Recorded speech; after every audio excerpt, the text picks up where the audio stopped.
You know, I have always used this analogy that restaurants are like sports franchises. And what we have to do in our restaurants is make sure that we're looking generationally.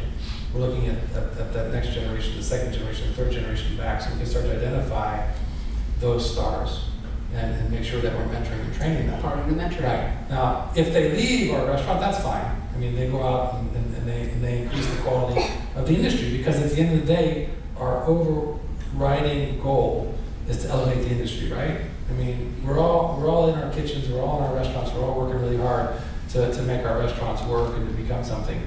But at the end of the day, if we're not doing something for the entire industry, then we're not really responsible.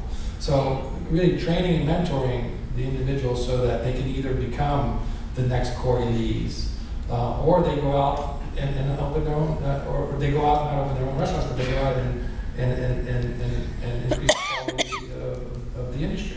Now, every chef de cuisine that comes into my restaurant is going to leave. And no question about it. I mean, I know that from the beginning. So we're planning that from the time they're named chef de cuisine. We're planning that someday they're going to transition out. How long do they stay with you? About 5 years, 6 years. Jonathan Bennett is leaving at the end of this year. He's been with us for 6 years. Jonathan's total tenure with us is about 9 years. You know, from the time he was at the French Laundry and the time he's been at Per Se, it's about 9 years. And that, I'm really very happy that he's been with us so long, because I not only we become friends, but we become colleagues. Now he'll go out and open his own restaurant, and that's what I want him to do. That's what he needs to do, because he needs to make room for the next generation, for Eli to come up. And he's identified Eli 18 months ago as his replacement. So mentoring and training as we go through this process. And it's not about cooking. You know, I mean, Eli is a great cook. We recognize that.